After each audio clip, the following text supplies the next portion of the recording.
Lily warns Kane not to return to Genoa City.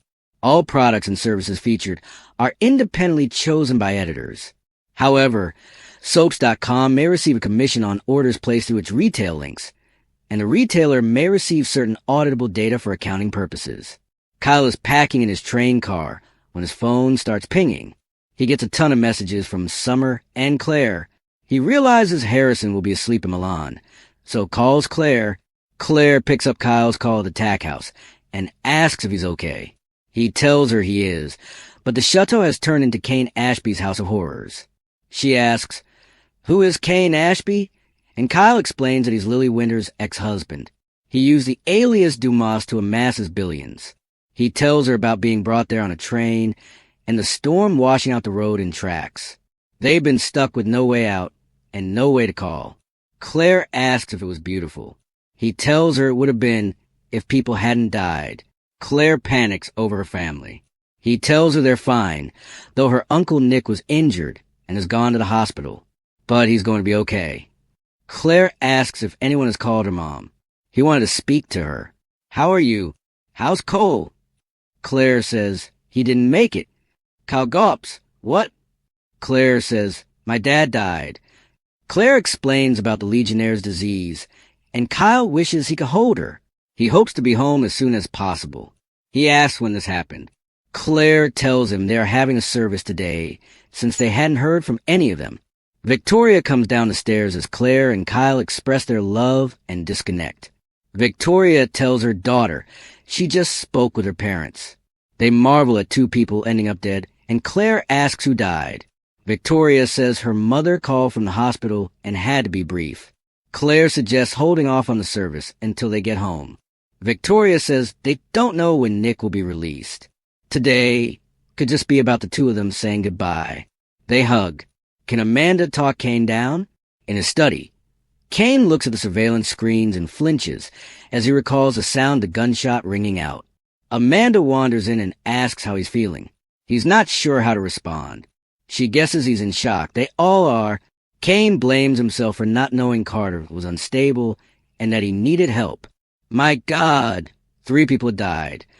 Amanda tells him the police investigation is basically concluded. The security footage helped, along with Carter's confession that he killed Damien. Kane asks if they bought the lack of self-service as an unforeseen event. She says she did, but tells him she unjammed the signal without his permission. He tells her she did the right thing. She says he's in the clear. He asks, am I?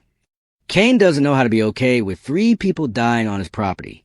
Jill, who is just like a mother to him, just lost her grandson, and it's happened on his watch. He died saving his life. What if he encouraged Carter too much?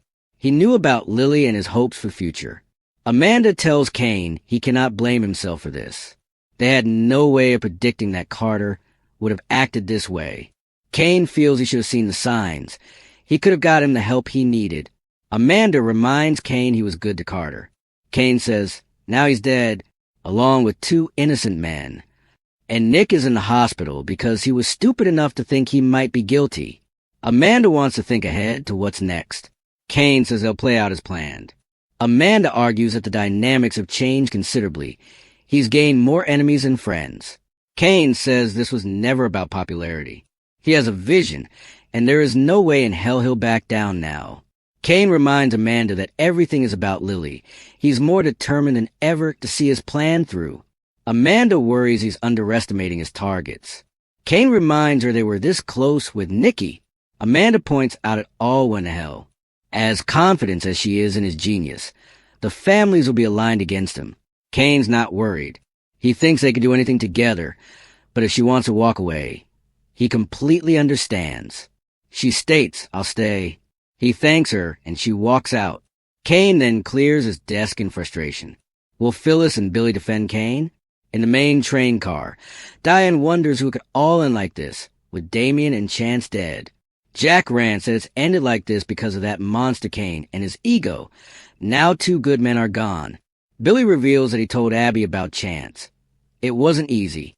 Phyllis is dreading telling Summer. She and Chance were close. Diane goes over the tragedy of it all. Phyllis agrees it was senseless, but complains about everyone pointing fingers at Kane. Billy backs her up. Jack, appalled, insists that he may not have wielded the weapons, but the deaths are on Kane's head. They bicker as Billy and Phyllis defend Kane, saying he didn't intend for any of this to happen. Sally states that 3 people are dead nonetheless. Jack says Chance was such a good guy, always came through. Jill and Nina are going to be devastated by this loss. Billy is sure his mother will find a way to blame him for it. Jack and Phyllis remind him he had no part of it and played a part in saving people. Billy says Chance died a hero. Jack offers to be with Billy when he calls Jill. Billy will leave that to Kane.